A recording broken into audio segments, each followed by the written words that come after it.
All right. Well, welcome to another Coffee and Corona. We've got Caroline with you've opened up shop over there. Yes, yes, for as little as a nickel, you can get all of my thoughts on today's topic. Yeah, give her 5 cents and she'll give you two back. Her 2 cents. At least you're making a profit. Yeah, for sure. Well, let's see. I'm Get PJ. what you pay for. I will say that. I think you have better advice than 5 cents. You've got good thoughts. You've been helping me before our little chat here with my stuff that's going on because we all got stuff going on. Everybody's got stuff going on, that's for sure. So thank you for your help because today's topic is being helpful. Awesome. Yes, So I have the old version. You have the new fancy version. yes, we've got two versions. This is the Are You Happy Now, which is the same thing as the New Beatitudes, but different title. And the handbook version or pocketbook version actually, so you could just take this with you wherever you go. I actually love this one because you just open it up, you can read one sentence and there you've got some positive thought to lift your spirits, give you something positive to focus on rather than what the brain usually wants to do, which is to stew on negativity or our problems or what's wrong with the world. And that's what we Yeah. were just kind of talking about was some of the problems we've been facing. Both I was talking about personally, and you were talking about politically. Globally and Yeah. politically. Yeah. Yep, for sure. I mean, Dr. Ginsburg leaving us is a very, very sad thing. Yes. Yeah, it really is. I definitely will mourn the loss of her. That she was a mighty force, but we can use her as a model for inspiration and action. So So I made a maybe insensitive comment that I think that she lived longer than she normally would have, just because. And sorry, to me it's not insensitive, but some people might interpret it that way. But I think she literally lived longer than she normally would have, just because she knew she was making a positive impact in the world, and she felt very strongly that she needed to maintain that stronghold of positivity. I'm curious if you have that thought at all.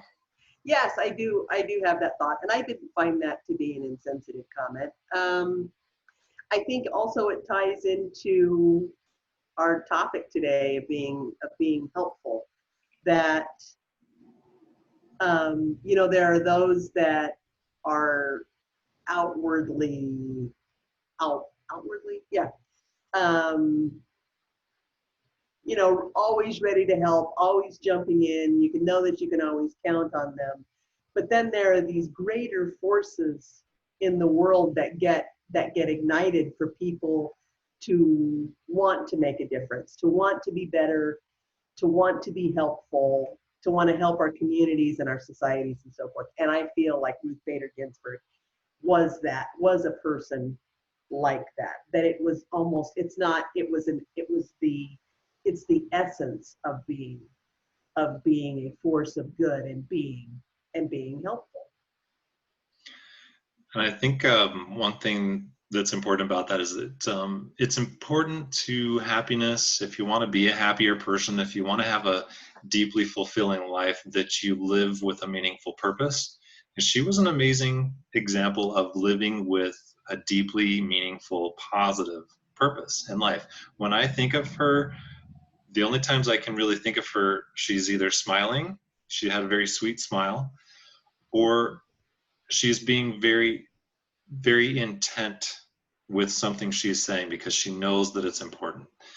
And I have no examples or thoughts of her ever being negative, of ever talking down or badly about somebody, complaining or lesser type of human behaviors that we see a lot of in politics. Demeaning. Yeah, childish even. Yeah. she was a very helpful person. And you're right, she is inspiring. And I think people look to those people who are inspirations as kind of lights in the world. And that's, you know, you even described her as a light in the world. And it, you know, feels like a light's gone out. Yeah. And I think the important thing is to remind ourselves that not only are there lots of other lights out there, we have a light. And that's what's being ignited by those inspirational people, is the light in us is being ignited by those people. And it reminds us that, you know what, we can be helpful. You know what, we're not helpless, we're not hopeless. And I was going to ask you this, but I'm just going to say, is I think what I see a lot is that people kind of give up. They kind of feel a little bit hopeless and helpless. They kind of wait instead of standing up and taking action, because I don't know, you have to tell me what you think about this, but it feels sometimes like the forces against us are too strong for us to even take a step outside of our own little take care of myself world. I'm curious your thoughts on that. I was thinking about that this morning, so I'm glad you brought that up, because it is because I was gonna, one of the questions that I was thinking about asking you, you know, as part of this dialogue is, how can we be helpful when we feel like what we do doesn't make a difference? And do you think those two things are related? I don't mean to I don't mean to answer a question with another question, but Why not? I guess I am. Why not? I I think that it can be hard, but I think you have to hold on to that little spark of hope, um, that just says, you know what, I feel. The fact that we're feeling that inside of ourselves means that it's there. It wants to be out. It wants to be exercised. That light wants to be shown in some way. And so it helps to let go of any expectations of, you know, like me, I'm never going to be a Ruth Bader Ginsburg. That doesn't mean I shouldn't try.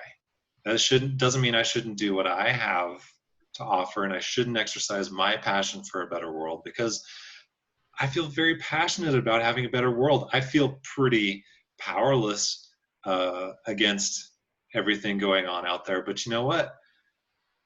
I'm not going to let that stop me. And maybe that's my answer to your question, is that just don't let it stop you. Go do your thing, because you're passionate about life in at least one way, probably many ways.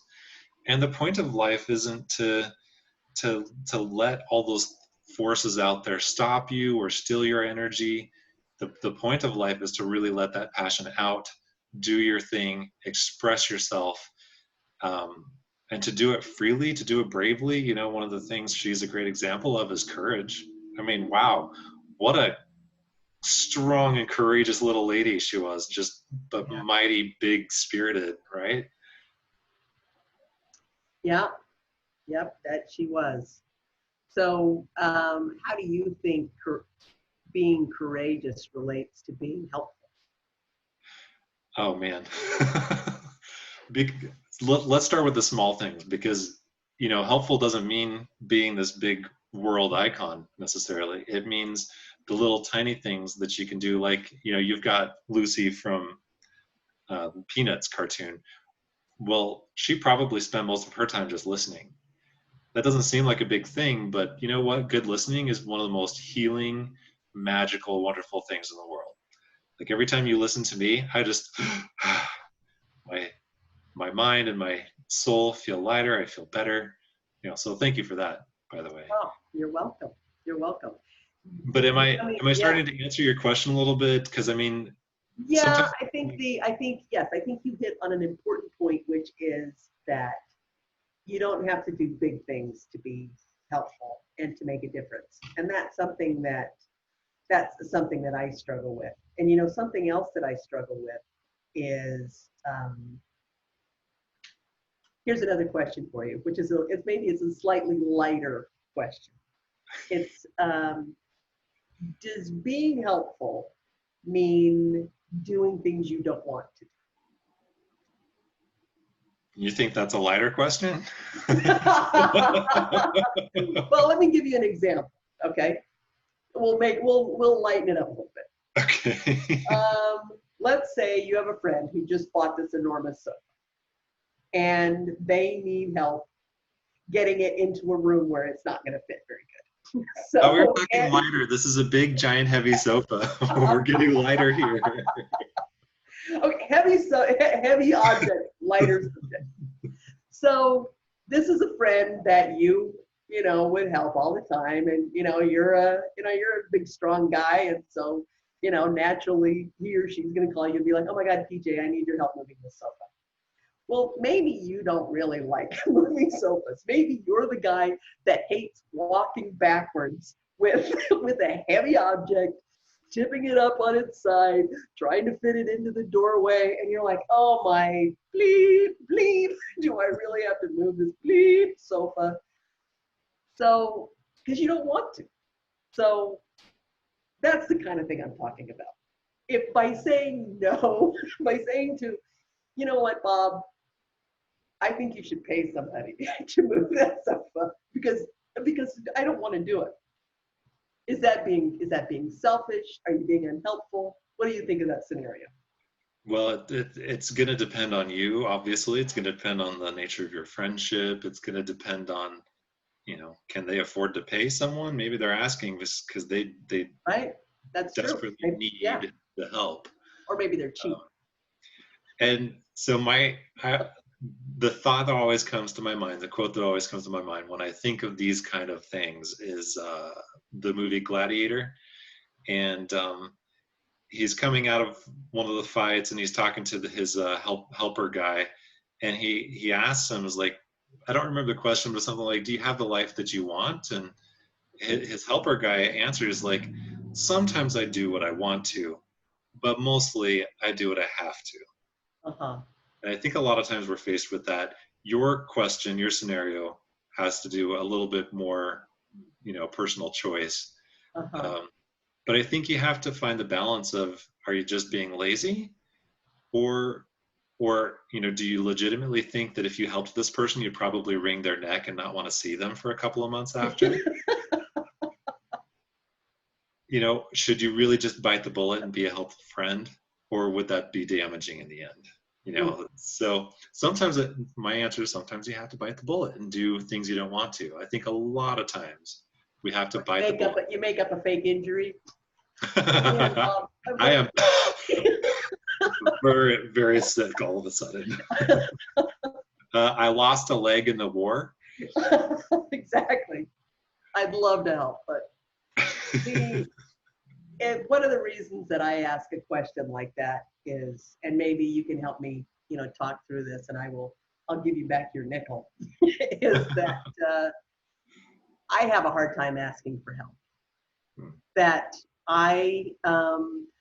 if I have a big sofa that needs to be moved, I'll find a way to pay somebody for it because I don't want to ask people to help me.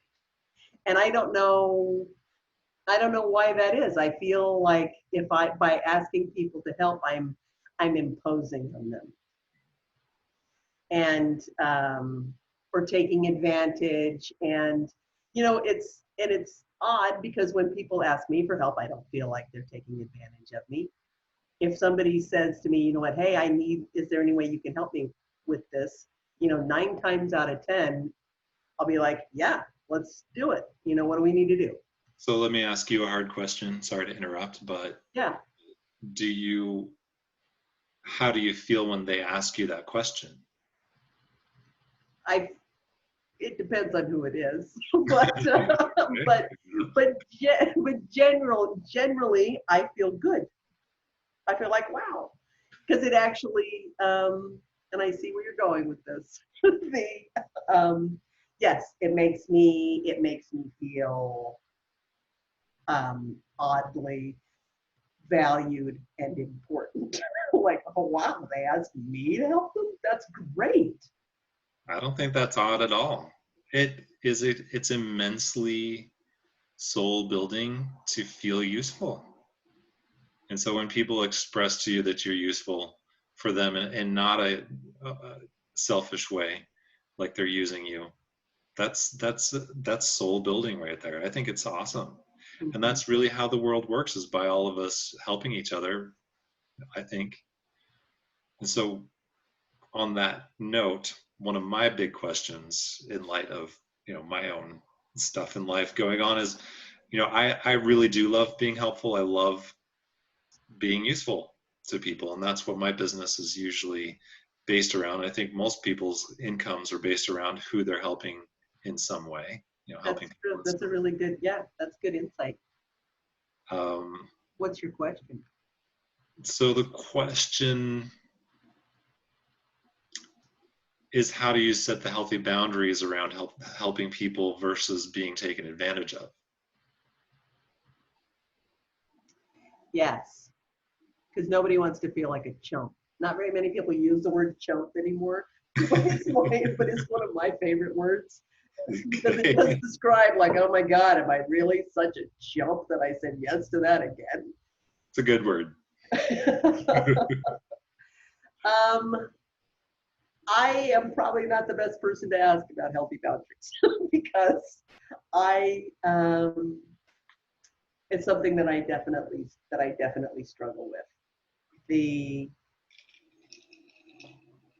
Yeah, maybe I'm going to answer that question with a question is what what do you think is a healthy way to deal with um, with boundaries and being helpful and keep it being helpful and beneficial for both parties where you're feeling good and you're feeling useful and you are actually helping that person versus feeling taken advantage Ooh.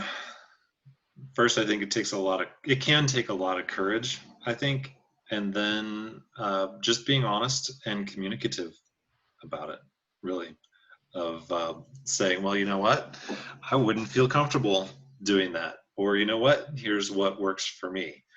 Because a lot of times, if we're being helpful, at least the way I'm understanding your question is we kind of don't want to let people down sometimes, even though we feel like is maybe taking a chunk out of us.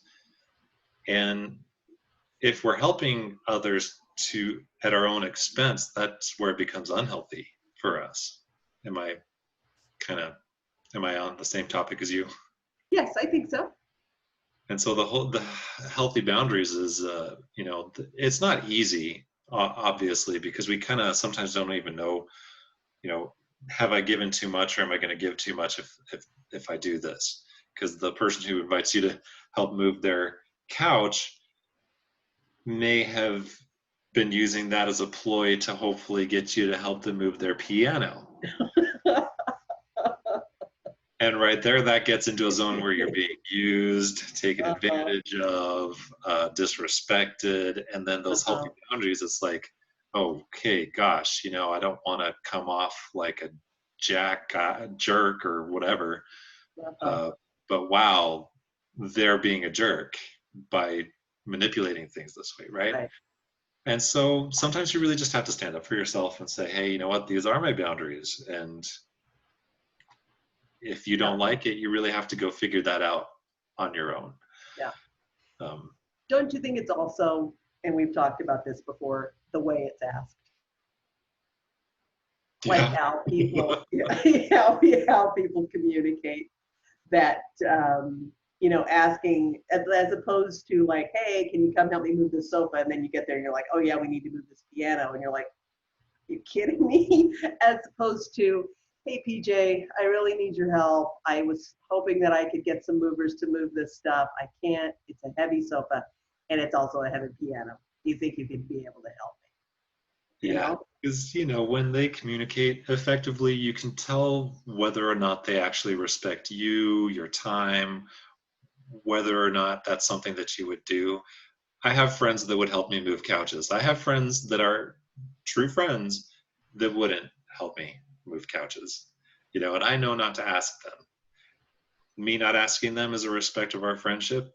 Me asking the other friends is a respect of our friendship. So it's kind of a funny topic of what's what's helpful in the end. Uh-huh. I was trying to think of some examples of what people may have thought was helpful that ended up not being helpful. And I don't want to put you on the spot, but if you have any examples that come up now that I've put it Oh, I out have there. a million. I Oh, have really? a million. Oh, yeah. Or like yes, I don't know that I have a personal example of this, but I think it's a classic example is when you set people up like for dates. You think you're being you're like, oh my God, they should really meet, and it's it rarely works out the way the way anybody wants it to.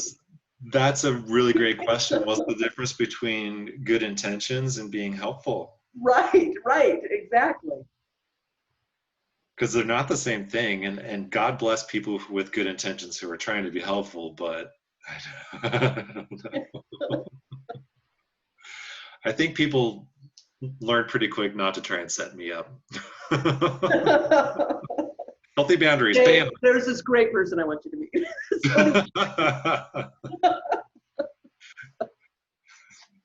Thank you, no. If the Well, if dating you god happen to know anybody that I might be interested in. is serious, right? Yeah, if the dating gods don't club me over the head and drag me into a cave where they also are hanging out, it's not going to happen. So, You make a really good point about good intentions versus being helpful, like people that offer unsolicited advice. That would be that would be that's another category where I feel like people are really just trying to be helpful, and I know that I've done it in the past for sure. And one of the things that I really try to do now is I will say first, because I'm a person I'm always thinking about a way to help a situation or to solve a situation. So when you bring a problem to me, I immediately start thinking about how to fix that problem. Sometimes people don't want you to fix their problem; they want you to listen, and that's the help that they need. And so I have been trying to train myself to say, I have some thoughts, some advice. Would you like to hear it? As opposed to just saying, well, you know what you should do. you well, know? okay, so that's a very good scenario because you're being very respectful when you do that. When you offer them, hey, you know what, I'll listen. And if you want some thoughts, then I can share those too. You let me know what you need, right? And then, sorry, part of why I think that's a good scenario, a good example is because a lot of times we'll listen to people, but there was a point where I realized some people were actually just complaining. And at that point, I realized my listening was not helpful. And so by letting them complain, it actually enabled them to do something that was actually a very negative and self-destructive and kind of other destructive, because I get kind of tired of those people who are complaining. It's like you can vent, you can get things off your chest to me. I will listen. But if you just want to complain, seriously not interested. I don't, it brings us both down when you complain. So you don't think it helps? You don't think listening to people whine and complain is helpful? Are you being facetious? I can't. No, I'm being honest. Because No, I don't sometimes think people just need to be listened to. there's a difference between venting or talking things out and complaining. Complaining is a very different thing because if you're getting things off your chest, that's cathartic. You're releasing energy rather than bottling up something that could become very toxic to yourself. Like once you've had a chance to say some things, it's very freeing. You actually listen to me very often, and I try not to complain. I try to just get it off my chest. Hopefully, you've never heard me complain about the same thing twice. Because if you say it once or twice, that's venting, it's getting it off your chest. But if you keep talking about the same problems or the same people or the same negative things or cycles in your life, well, that's just complaining. You're not trying to fix it, you're not trying to heal, you're not trying to move on. you actually value those things, the negative things in your life. So if we are listening to people complaining, this is my take on it. If we're listening to people complain, to me, I feel like it's enabling them to continue that negative cycle. And if, I don't know, some people might be okay with that, but I don't think it's helpful, honestly. I Yeah. think it just enables their negativity. I think you're right. I think I do have a I have a I sometimes I think I have trouble discerning what's complaining versus what is processing. And maybe you're right that maybe it is about and I also in some ways I have a problem with venting in that, because when I think of venting, I think of something that's building pressure. So, like an object, and it builds a pressure so much that it's going to burst if you don't vent, right? So you vent, so you let some of this pressure out, and it kind of will, squeeze. It'll kind of go away a little bit, but it doesn't go away. It just allows itself to swell up. And so the venting, I think, is helpful, but trying to discover, what is it that's causing the pressure to build is more helpful than creating a vent for it. Yeah, I agree. Venting is very important. Otherwise, you just explode. Like you think of a pressure cooker. Yep. Well, if the pressure builds too much, then those things explode. That's why if you got the old school ones where they don't have the technology involved, And they're like, yeah, yeah, that's, yeah. yep, that's keeping the pressure from being too much. That's venting. But Uh-huh. if a person lives on pressure cooker heat nonstop, that's a very unhealthy thing. They're gonna, Yeah. One of these days, that little thing is going to stop working, and yeah, then say goodbye to your kitchen. yeah. So I think if you're gonna stay at that temperature, you better be making potatoes or something, because You got to be making otherwise, something better than potatoes, BJ. Come on. well, what if you pressure cook the potatoes for 48 hours? Probably wouldn't want them anymore. I don't really even know what they would be. I think we should Google potatoes fresh for 48 hours and see what they look Yikes. So yeah. like. Anyway, we digress. So I actually kind of want to back us up a little bit to uh, something that we kind of started touching on a little bit. My question to you is, what if people don't want your help? Um, well, I'll give an example. okay, I'll give an example. okay, Putting you good. on the spot, because it's funny, when you start encountering a certain type of scenario, it happens like a bunch. At least this is what happens to me. I'll find myself in a certain scenario, like in a whole bunch of different parts of my life.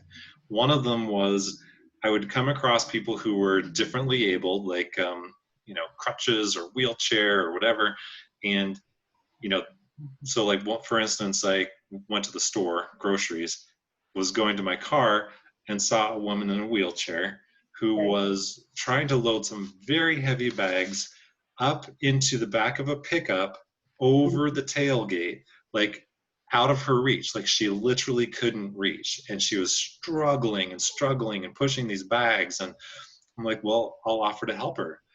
And so I just was very polite. I was like, would you like some help with your bags? And she was so rude. So rude.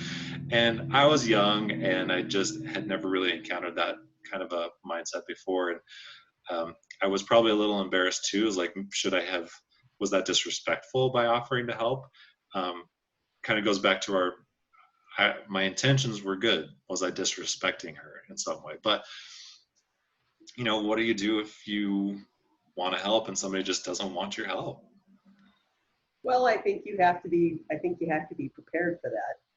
I think you shouldn't take it personally.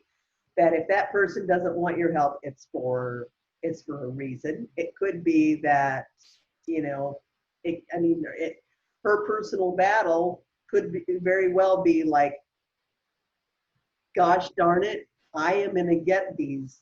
I could do this once upon a time. I can't do this anymore. I felt like I can't do this anymore. I am going to struggle with this until I get it. And I don't need anybody's help. And so you, not knowing that mindset of hers, came in innocently, and in her frustration, you know, she she was not as kind to you as she could have been about, rejecting the help. She could have said, no, thanks, I'm going to try to do this on my own. But she was obviously frustrated and so forth. So I think I think we shouldn't take it as personal rejection if people don't want our help. I think we go and we just try to learn from those experiences. Your story this is a little bit off topic, but it's sort of a fun story that my my ex-husband is a very helpful guy. And he was getting on a plane. He was flying home from, he was on like a business trip to Russia, and there was like a connecting flight somewhere. And so he was getting on this plane, and there was a small woman. I think she was from India. She was a small older woman, and she had this very large, cumbersome bag that was very dusty, that she was trying to put it in this overhead bin. And everybody around her, they were seeming inconvenienced and annoyed and not helping her. And so David, my ex-husband, he went over to her and he's like, can I help you with that? And she said, oh, that would be, like really great. And so he took this really dusty, big, cumbersome bag, and, he managed to get it up in there, and, and was able to shut the door of that compartment. And she turned to him and she's like, thank you. And then she said, blessings upon you. She was so thankful. He said, blessings upon you. And he was like, oh, thank you. So he's going back to his seat, which is like coach or whatever. And he heard his name called. They're like, David Jones, please come to the desk. And he went up to the desk, and he had been bumped to first class. Oh. Wow, that's like instant karma right there. I know. I know. I always think of that story, and so I'll help any old lady because you never know. Well, okay, so it's related, and it brings up a whole other realm of conversation, because there's the thought of, should you help people in the hopes of getting some good karma back, or yes. What's the matter with you? We agree, so there's not much conversation there. Never mind.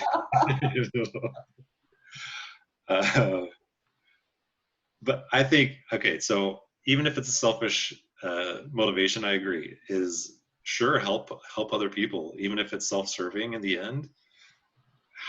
It's a win-win in the end, right. So why not? But then, so you made a comment about, I'm backtracking again a little bit, but you made a comment about we shouldn't take it personally, and this is related. I hope, hopefully I'll tie it in effectively, but the people who needed help, all of the people that time in my life where I kept on running across these people and offering them help, almost all of them were very rude and very snippy. And that part about taking it personally is, I think sometimes we take it personally that we might need help.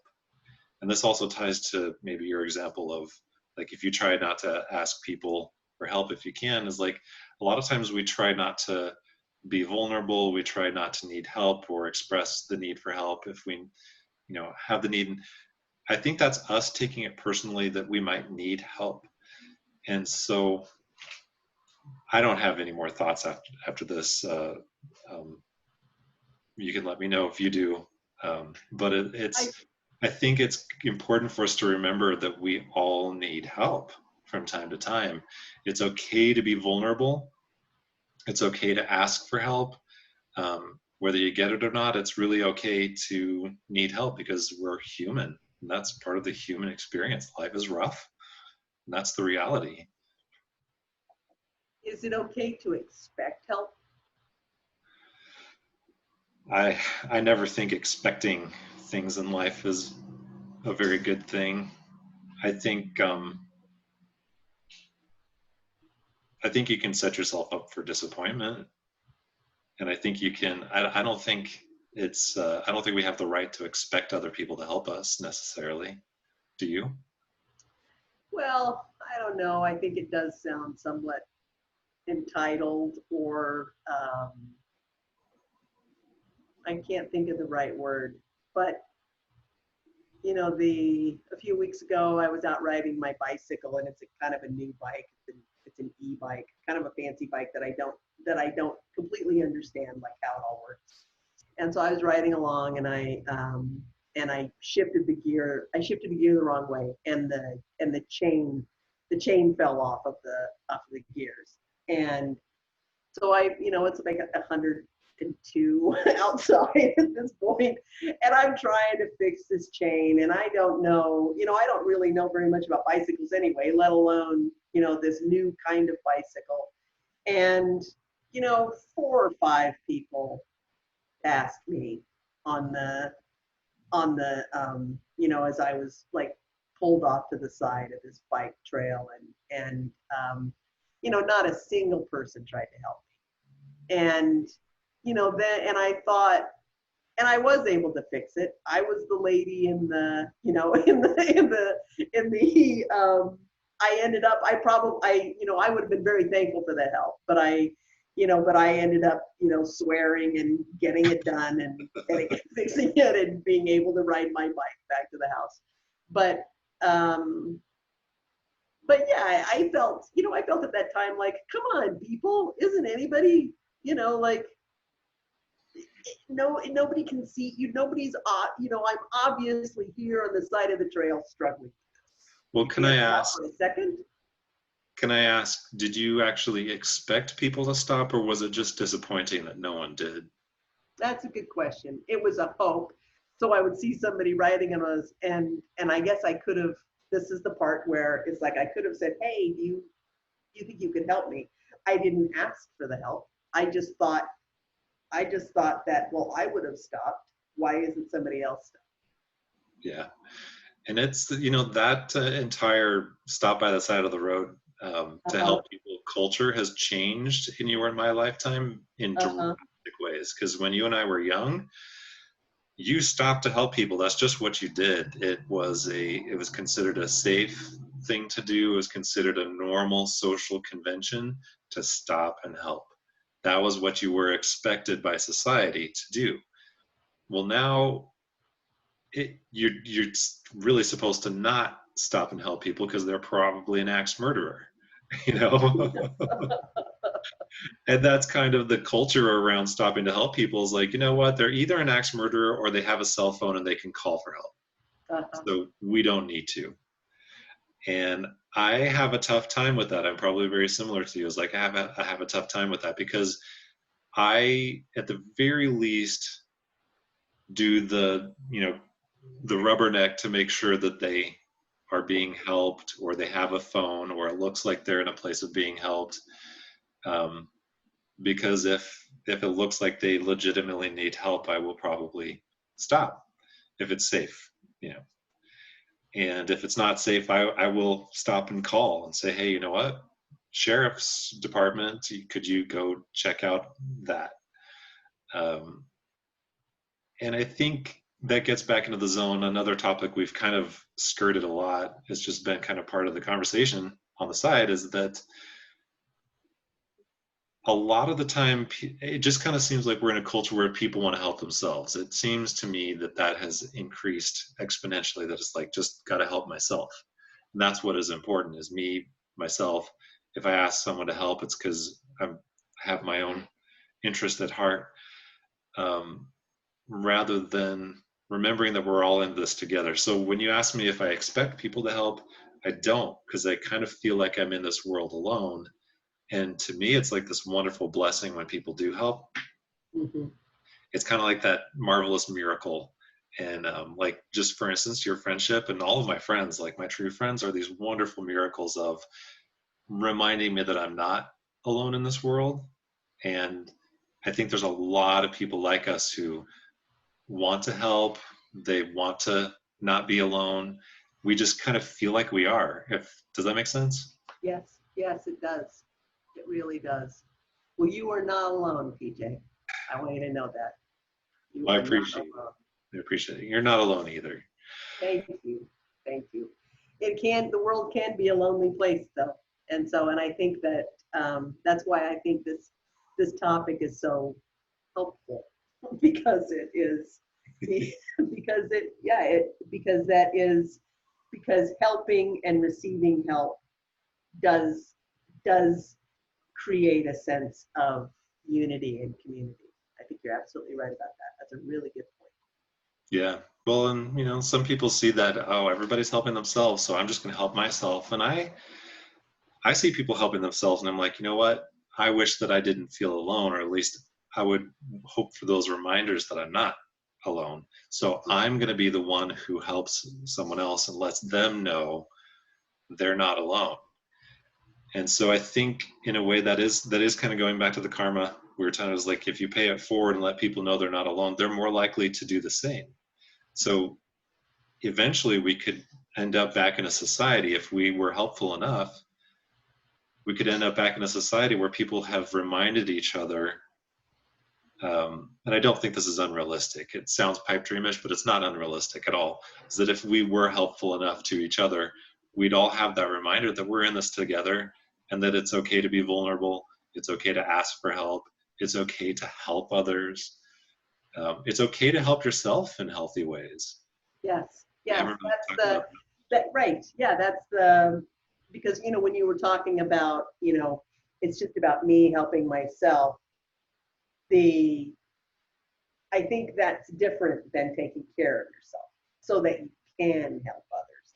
Having healthy boundaries, helping yourself make good decisions, doing those things is different than being selfish.